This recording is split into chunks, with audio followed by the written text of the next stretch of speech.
Greetings, everyone. As all of you know, over the past year, each and every one of us has experienced something the like of which none of us have ever experienced before, and that is a worldwide pandemic. And it was a pandemic that, in essence, created what I would call an exile, a true exile. I mean, think about it. For over 1 year, we have been isolated from our family, from our friends, some of us from our work, and from doing a lot of the fun things we used to do, vacations, going out to eat, and all that sort of a thing. And so in my book, that classifies as a type of exile. Well, now that we're finally, hopefully beyond that, and life is beginning to normalize, whatever that means, we as Christians especially have a very important question that we have to ask ourselves.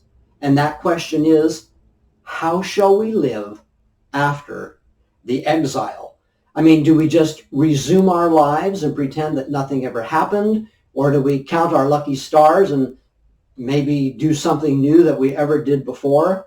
And where should our priorities lay? These are all important questions that I think we need to ask. Now, as Christians, we would normally go to God to get these answers. We would read his word and pray. And of course, this is no exception. We should do just exactly that. But something you might not know is there was another time in history where there was another exile of sorts, and the people who were involved in that, they were the children of Israel, they had to make similar decisions to what we must make today. And the record of this event comes from, of course, the Old Testament. And of all places, it comes from the little prophetic book of Haggai. It's a book that's only 2 chapters long. Many of us maybe have never even read it before or even know it's in the Bible. It's actually the third to last book in the Old Testament. But in order to answer this question, how shall we live after the exile? And we know the answer actually comes from this book of Haggai, especially in the first chapter. I need to at least give you a little bit of historical context first to see how we can actually answer this important question. So I'm going to give you a brief historical context right now, and it will pay dividends when we get to the end of this. So in the year 586 BC, King Nebuchadnezzar II of Babylon actually struck Jerusalem, destroyed it, destroyed the temple, and carried the last of the people away into what we call the Babylonian captivity or the Babylonian exile. Now, this was actually the third of 3 strikes that he hit them with. One was in 605, one in 597 BC, but this was the final one. And again, he sacked the city, pretty much razed it to the ground, and left very little left. In fact, in that destruction, the first temple, Solomon's temple, it was destroyed, and not one stone was left upon another.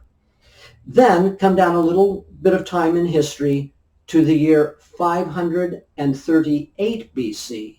Just 1 year prior to that, King Cyrus of Persia defeated the Babylonians, conquered them, and then in this year, 538 BC, he issued an edict which allowed the children of Israel to go back to their land. And he even gave them money and to help them when they got into the land. And he also restored to them the sacred vessels from Solomon's temple that King Nebuchadnezzar had taken with him to Babylon. And so according to other books of the Bible, like Ezra and Nehemiah, there were at least 3 waves of returnees going back to Jerusalem. And in the first wave, the one which will concern us here in this little study that we're going to do, this wave consisted of almost 50,000 Jews. And they returned under the leadership of a man named Sheshbazzar. And within 1 year of that return, so we're talking 537 BC, it appears that another man by the name of Zerubbabel took over from Sheshbazzar as the governor in the land. And we'll talk a little bit about him in just a moment. Now, the prophets Haggai, whose book we're going to be studying in just a second, and Zechariah, you've heard about him. We call them post-exilic prophets because they prophesied after the exile, post-exile. These two men evidently were a part of that first wave that came back with Sheshbazzar. And another important person to keep in mind, again, we'll talk about him in a moment, is Joshua, the son of Jehozadak, because he was the high priest for this restoration community. Now, continuing on. During the following year, so we're talking now in the year 536 BC, the returnees actually rebuilt the bronze altar, the brazen altar. That's the altar that had stood out in front of Solomon's temple and on which the priests had offered sacrifices. And this community then began to offer new sacrifices, and they actually laid the foundation for this new temple. Because remember, Solomon's temple had been destroyed over 50 years prior to this time. Just it's in a heap, in a ruin right now. However, here's where the bad part comes in. Because of opposition from the people of the surrounding territories, the Israelites stopped building the temple for a long period of time. 16 years, if you can believe that. And sadly, over the 16-year stretch of time, apathy and lethargy crept into the people of Judah and Jerusalem, and they did no further work.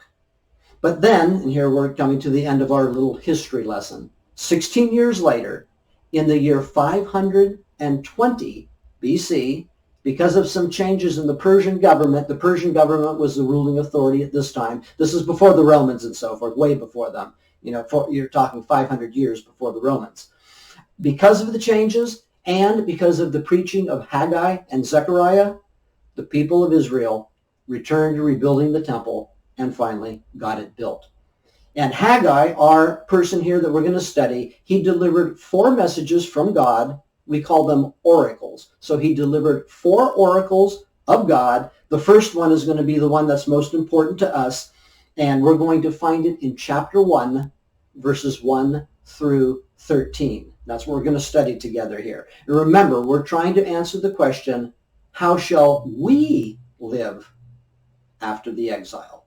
So let's turn to Haggai chapter 1, verses 1 through 13. I'll do them verse by verse for you, and I'll put them up on the screen here while we read through them. And we'll discuss each one by itself. And then I'm reading from the New American Standard Version. Here we go. Verse 1. In the 2nd year of Darius the king, on the 1st day of the 6th month, the word of the Lord came by the prophet Haggai to Zerubbabel, the son of Shealtiel, governor of Judah, and to Joshua, the son of Jehozadak, the high priest, saying, now let's just stop there for just one moment. Whenever we read, well, I don't know, I probably shouldn't make such a generalized statement, but probably most of us who ever read an opening statement, a chronological data statement like this, we do just that. We just read it real quick and then jump over to the next verse to see what it says. But my friends, verses like this are very, very important, chronologically speaking, because in essence, they're giving us a timestamp for when God, the creator of the universe, did something in our own time and space. I mean, look at it for a second. King Darius I, that's who they're talking about here, he ascended to the Persian throne in the year 522 BC. And so his 2nd year that it says here would be 520 BC. Now, the 1st day of the 6th month, if you translate that over into our calendars today, that would be something like August 29th. It'd be late August. We think it's August 29th. So we have virtually an exact date for when Haggai made his first prophecy. It's August 29th, 520. And that's important because that shows God acting in our time and space. It's almost like a footprint of God, if you want to use that type of a terminology. And there are a number of these in the Bible, and for me, they're fascinating. But in any case, we are introduced to three principal characters: Haggai the prophet, Zerubbabel, the son of Shealtiel, and Joshua, the son of Jehozadak. Now, unfortunately, we don't know very much about Haggai. We don't know who his parents were. We don't know his ancestors. We don't even really know what tribe or tribal origin he had.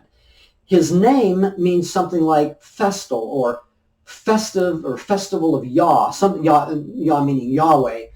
We know that from later books like Ezra, he was a scribe later, many years later, he says that Haggai, as well as Zechariah, were instrumental in getting the people to start rebuilding the temple. But that's about all we know of him. Zerubbabel, the son of Shealtiel, his name means something like born in Babel, Babel meaning Babylon. So he's probably born in Babylon. But he was the grandson, scriptures tell us, of the second to the last king of Judah, a king whom Nebuchadnezzar had actually taken into exile. And that king's name was Jehoiakim, or Jeconiah, two different ways of saying that. And we believe that Zerubbabel took over the governorship of the land within 1 year of the returnees returning to the land. He took over from Sheshbazzar, we believe. And finally, Joshua, the son of Jehozadak, he was the high priest for this restoration community. His father, Jehozadak, we think was born during the Babylonian captivity, but his grandfather was an important figure. His name was Seraiah. He was the high priest when the Babylonians struck Jerusalem and destroyed it. And Seraiah's death, his execution actually, is even recorded for us in the Bible in 2 Kings 25 and also in Jeremiah 52. So, at this point in the history of the planet Earth, the Word of the living God, the creator of the universe, Yahweh by name, enters our time and space, and he says something to his people and about his people who return to the land from exile. He gives them a word, and as we will see in just a moment, my friends, this will be a word that applies even to us today, almost 20 or more than 2,500 years later. And here it is, starting in verse 2. This is what the Lord of armies says. Here he goes. This people says, the time has not come, the time for the house of the Lord to be rebuilt. Now, some of your versions of the Bible might say the Lord of hosts, and that's okay. Lord of hosts, Lord of armies, similar title. We believe it's a type of a military title where it's talking about God being maybe like a commander-in-chief of a very powerful army, or it could mean, somebody who is in charge of a vast force. I mean, think of something like legions of angels, something like that, if you will. Now, this God, who is in charge of a great host, greater than any host any king of kings on the earth could ever hope to muster, this God quotes to Haggai what God's people are saying in August of the year 520 BC. And here is what the people are saying. This people says, the time has not come, the time for the house of the Lord to be rebuilt. Now, notice something here first, and this is really, really easy to skip over. Notice how he calls the people. He says, this people. He doesn't say my people. That's purposeful. God is distancing himself from his people. And so and why is he doing that? Well, the Israelites are claiming in August of 520 BC that the time still isn't absolutely right for them to start rebuilding the temple of God and finishing it. Now remember, they had already started some of the project. They rebuilt that bronze altar. They offered sacrifices on it. They set the foundation and the pavement, but then they stopped. And they stopped because of fear of persecution of the people of the lands and so forth. And so they're saying, well, it's still 16 years later. It's still not the time. Well, my friends, you need to remember something else, though, too, which is important here. For ancient peoples of this time, a temple was very, very important. It acted sort of as the center of administering the politics and all of the social types of things, and especially the religious life of the nation. And to rebuild the temple of God symbolized that this God ruled over this people. Now, I don't really want to go down this rabbit trail, what I'm just going to say here in 2 seconds here, but I want to say it anyways. How many of us Christians, even today, don't do the will of God, even though we know or have a pretty good hunch that's the will of God, because we don't think it's the proper time? Well, I'm not going to answer that for you. I'll leave that to you to cogitate on later. All right, so God, the creator and sustainer of his people, is not being given his due. And so God asks a rhetorical question of this people, not of my people, in verse 3. Then the word of the Lord came by Haggai the prophet, saying, Is it time for you yourselves to live in your paneled houses while this house remains desolate? Now, I don't know about you, my friends, but when I read something like that, it makes me want to cringe. I mean, I don't think I want to ever hear the Lord say something like that to me. I mean, in essence, the Lord is asking, how is it that you have time to live in your paneled houses while my house lies a heap of dust? It's in ruins. And notice that juxtaposition. Paneled houses, desolate ruins. That's really what the comparison is here.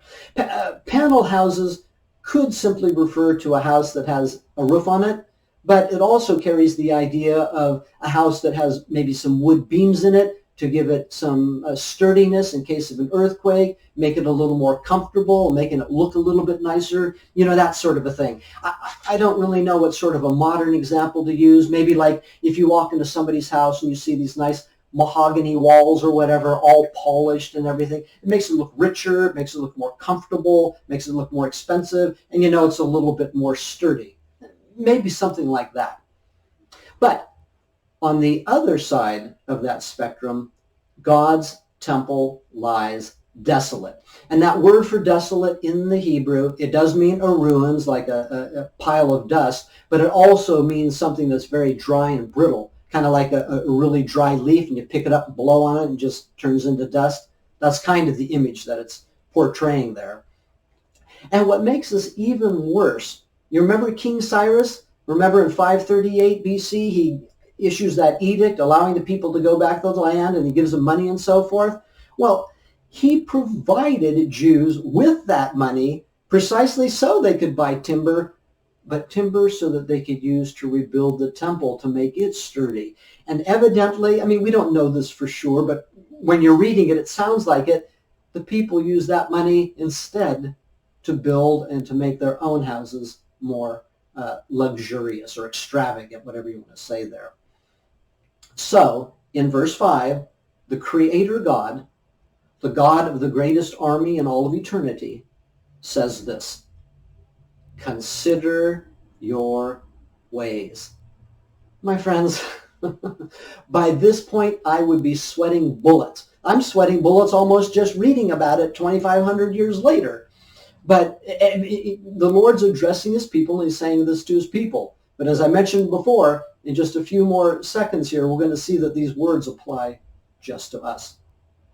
In the Hebrew, this is a command from God. It's in the imperative. That's what we call it, the imperative mood.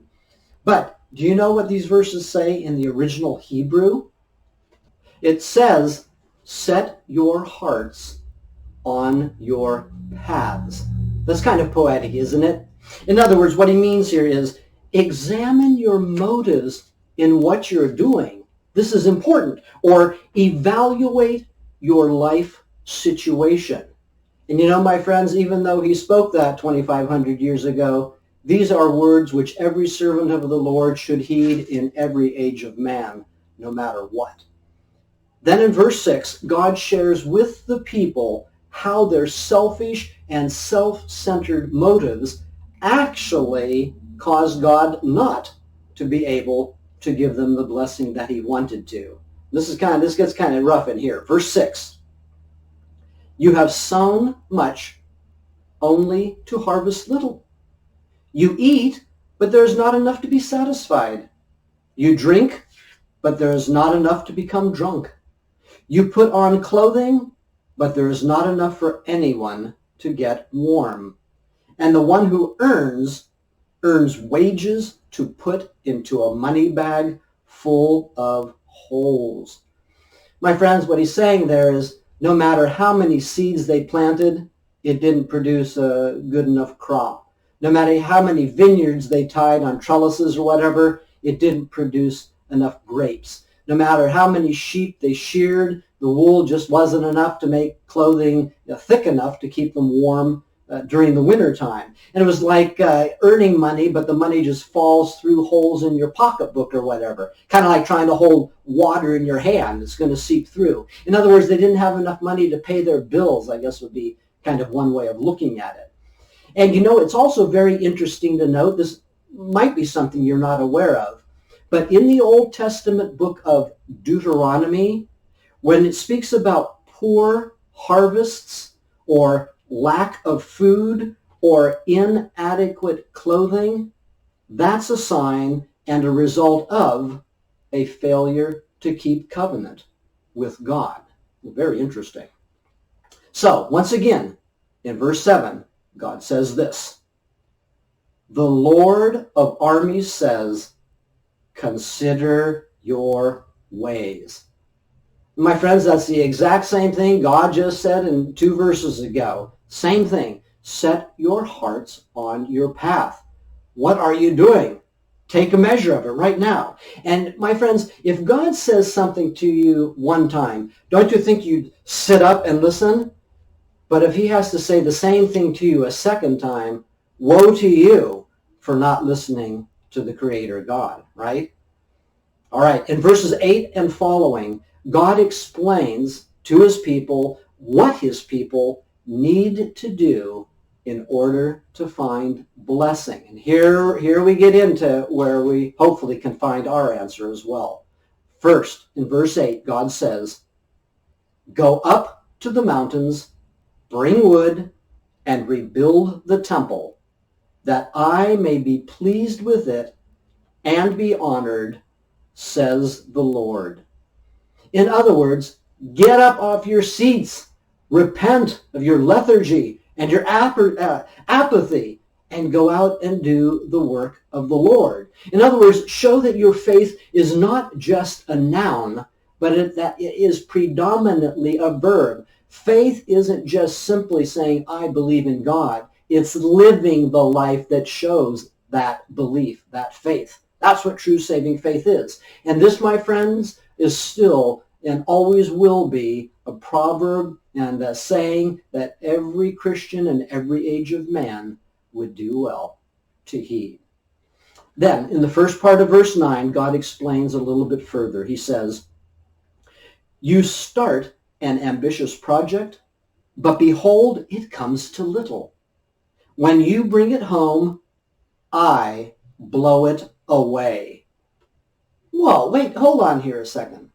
God blows it away? Well, I mean, what's he doing there? I mean, I kind of picture it as somebody goes out in the nice garden they have, picking all these little beautiful, yellow and purple and lavender color flowers, bringing it into their paneled home, which is real comfortable. And they look over and see that temple over there, a heap of ruins. And then when they walk through a door, a breath of wind or a gust of wind comes by and all the petals on the flowers fly away. I don't know that that's saying it that. That's just kind of the way I picture it. And so these people are taking care of their own material possessions, but God is blowing away some of it. Why? Why is he doing that? Well, verse 9 gives us our answer. God says, why? Why is this happening? He's asking the people to consider, why in the world would God do such a thing? I mean, is he trying to be a bully to them? Of course not. I mean, does he want to just punish them for the sheer fact of punishing them and he rejoices in it? No.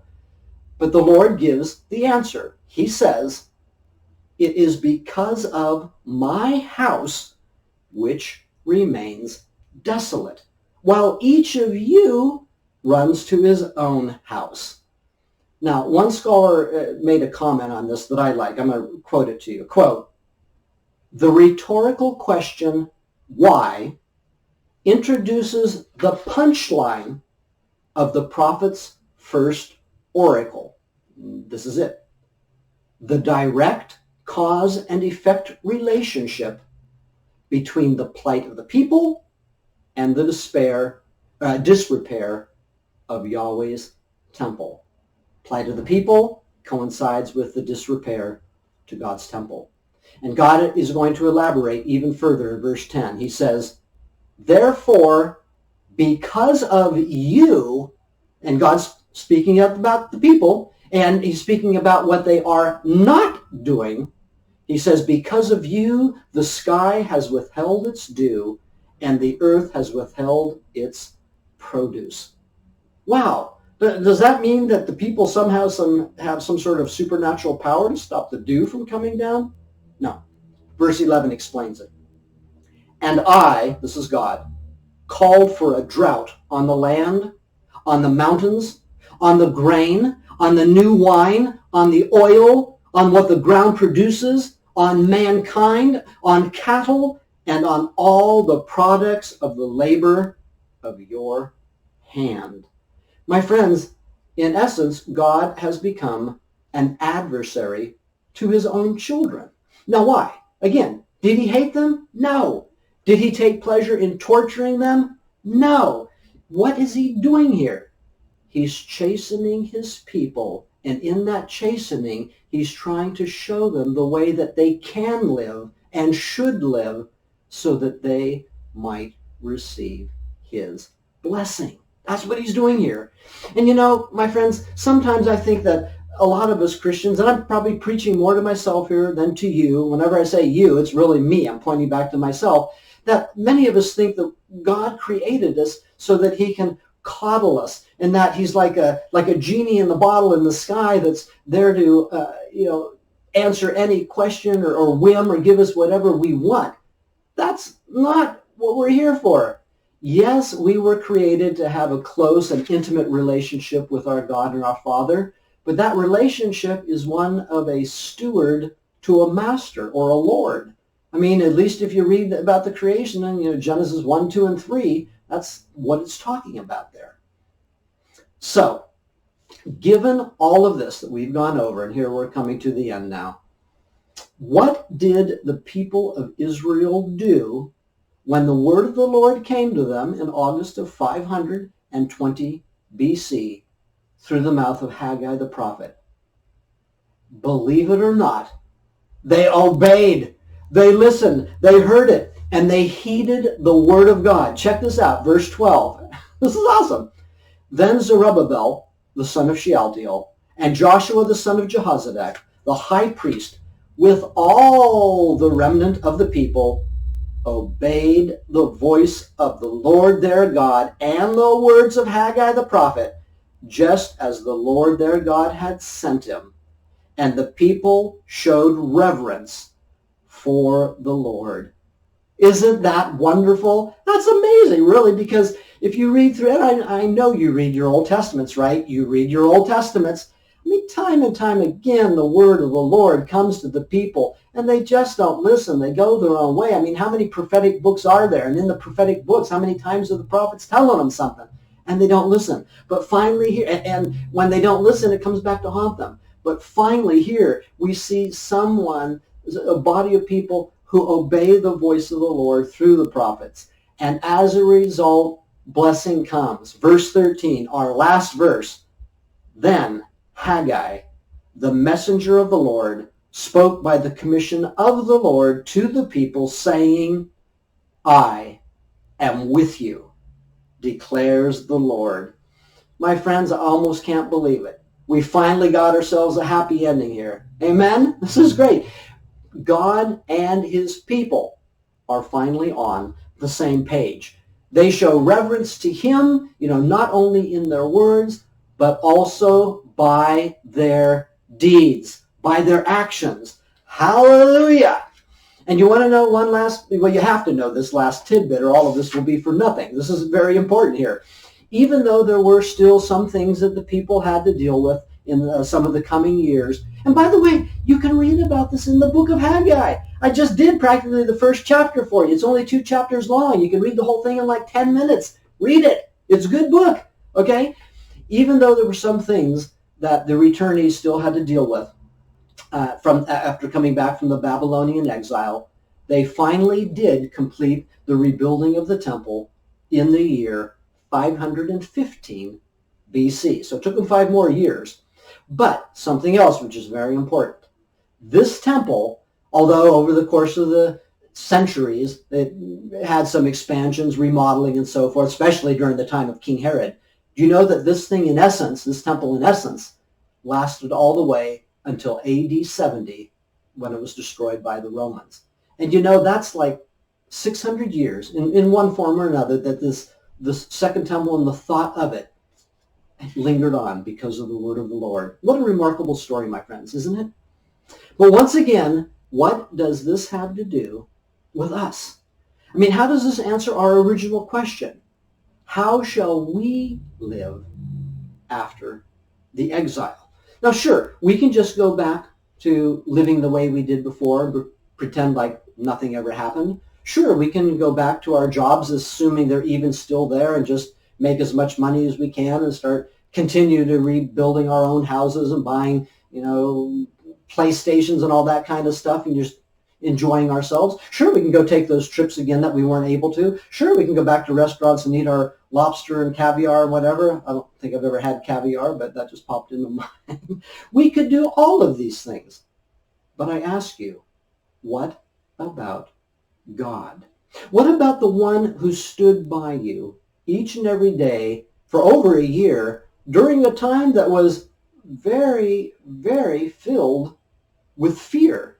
And what about our physical churches, God's physical churches on this planet? How many of them were forced to shut down because of this? And what about your own particular local church? If people have even come back to it, what? You have like half the people? Some of them are probably still booming, but most of them, they may not even have a third of the people who have come back to them yet.